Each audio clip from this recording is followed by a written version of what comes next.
वो खफा तो इब्तिदा से ही थे, मगर अब सरेआम तीर चलाने लगे हैं। ये पंक्तियां कांग्रेस के उन नाराज नेताओं पर सटीक बैठती हैं जो पहले बंद कमरों से नाराजगी जाहिर कर रहे थे, लेकिन अब पानी सर से चढ़ चुका है और हालात ऐसे हैं कि खुले मंच से सरकार को नसीहत दी जा रही है। देखते ही देखते विलंब बढ़ता गया और कांग्रेस में नाराज नेताओं की संख्या भी बढ़ती गई। जो परिस्थितियां प्रदेश कांग्रेस में बनी हैं, उससे लगने लगा है कि कांग्रेस को गैरों से कम और अपनों से अधिक खतरा है। खुलकर कहें तो ये खतरा है बाहरी तौर पर स्थिर सी दिखने वाली सरकार को अस्थिर कर देने का।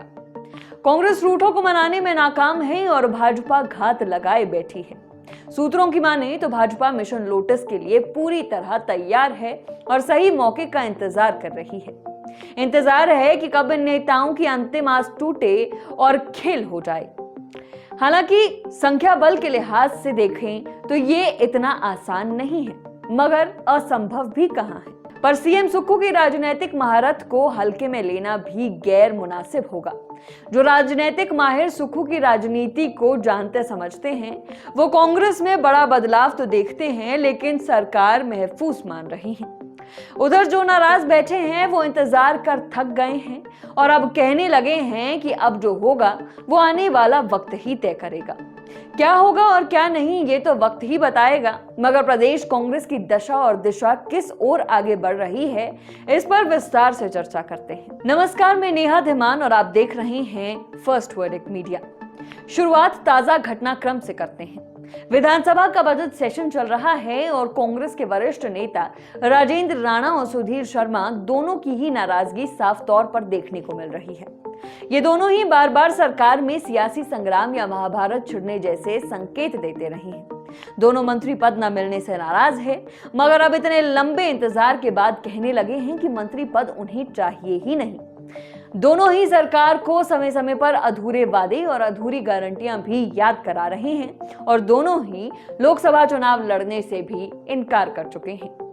लोकसभा चुनाव पर सुधीर कहते हैं कि जो नेता मंत्री बनने लायक नहीं, वो इतनी बड़ी लोकसभा कैसे संभाल सकता है।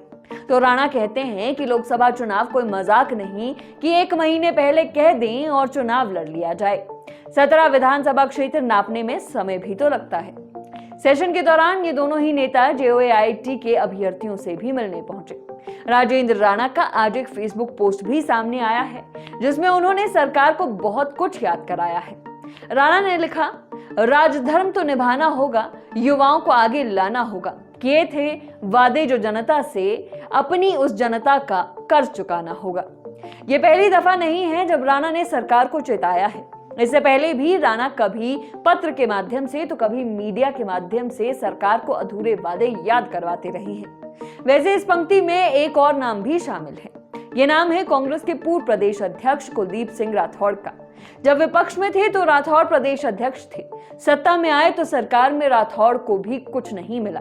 इस बात पर इनकी टीस भी दिखाई देती है। इस फहरिस्त में सीपी सुंदर सिंह ठाकुर का नाम भी शामिल है, जो गाड़ी लौटाकर बिन कहे बहुत कुछ कह चुके हैं। ये तो उन नेताओं की बात है जो मंत्रिमंडल से दूर रहे हैं। अब बात करते हैं संगठन और कार्यकर्ताओं की। कांग्रेस के प्रदेश अध्यक्ष लगातार कार्यकर्ताओं की अनदेखी का आरोप सरकार पर लगा रही हैं। हाल ही में प्रतिभा सिंह ने फिर से अपनी सरकार को घेरा है। प्रकाश चौधरी की नाराजगी के मसले पर प्रतिभा ने कहा कि कांग्रेस के लोग इस बात को लेकर शर्मिंदगी महसूस कर रहे हैं कि अपनी ही सरकार में पार्टी नेताओं के साथ सौतेला व्यवहार किया जा रहा है और विरोधियों को पद मिल रहे हैं। प्रतिभा सिंह पूर्व मंत्री एवं मंडी जिला कांग्रेस अध्यक्ष प्रकाश सिंह चौधरी से मिलने मंडी पहुंची थी। इस दौरान उन्होंने दावा किया कि सभी कह रहे हैं कि प्रकाश चौधरी की अनदेखी की जा रही है और उनके विरोधियों को महत्व दिया जा रहा है। प्रतिभा ने कहा कि इससे पहले ऐसा माहौल कभी न देखा और न सुना। प्रदेश के कर्मठ कार्यकर्ताओं की हालत ठीक नहीं है। वे नहीं चाहते कि लोकसभा चुनाव से पहले इस तरह पार्टी नेताओं को पद छोड़ना पड़े। ये चिंता का विषय है और लोकसभा में पार्टी के लिए हानिकारक होगा। हिमाचल सरकार और संगठन में तनातनी का ये मसला लंबे अरसे से जारी है। इससे पहले भी प्रतिभा सिंह ने कई बार मुख्यमंत्री सुक्खू पर पार्टी नेताओं व वर्कर्स की अनदेखी के आरोप जड़े हैं। उन्होंने कई बार पार्टी हाईकमान को भी मुख्यमंत्री की शिकायत की है। इसके अलावा मंत्री विक्रमादित्य सिंह ने भी हाल ही में अपने विभाग से संबंधित कुछ कार्यों को बजट में न शामिल करने पर आपत्ति जताई थी। यानी अरसे तक प्रदेश की सत्ता का केंद्र रहा हॉली लॉज खफा खफा सा है। यही नहीं, और भी कई नेता है जिनकी नाराजगी दिखाई देती है। बहरहाल लोकसभा चुनाव से पहले कांग्रेस के लिए यह अच्छा संकेत नहीं है। लोकसभा में आवेदनों की ओर ही देख लीजिए, किसी एक भी बड़े नेता ने चुनाव लड़ने के लिए आवेदन नहीं किया है। न कोई वर्तमान विधायक और न ही किसी पूर्व सांसद ने आवेदन किया है। बड़े नेता चुनाव लड़ने से मुकर रहे हैं और ये कांग्रेस के लिए अच्छा संकेत नहीं है। पार्टी के 150 साल के इतिहास में शायद ही कभी ऐसा हुआ हो। निष्कर्ष ये है कि कांग्रेस में बहुत कुछ ठीक नहीं है। सीएम सुक्खू की राजनीतिक कुशलता और प्रबंधन पर भले ही कोई संशय ना हो, लेकिन माहिर मानते हैं कि हकीकत यही है कि सुरक्षित संख्या बल ने ही कांग्रेस को संजीवनी दी हुई है। पर बढ़ते असंतोष के बीच आगे बहुत कुछ बदल भी सकता है। लोकसभा चुनाव के नतीजे अगर 2019 की तरह आए तो सियासी उठापटक तय मानिए। वक्त रहते संभावित डैमेज कंट्रोल करना कांग्रेस के लिए अब अनिवार्य हो चला है। वहीं निगाहें आलाकमान पर भी टिकी हैं। ये देखना रोचक होगा कि आलाकमान हस्तक्षेप करता है या मध्य प्रदेश और राजस्थान की तरह तमाशा होने का इंतजार करता रहेगा।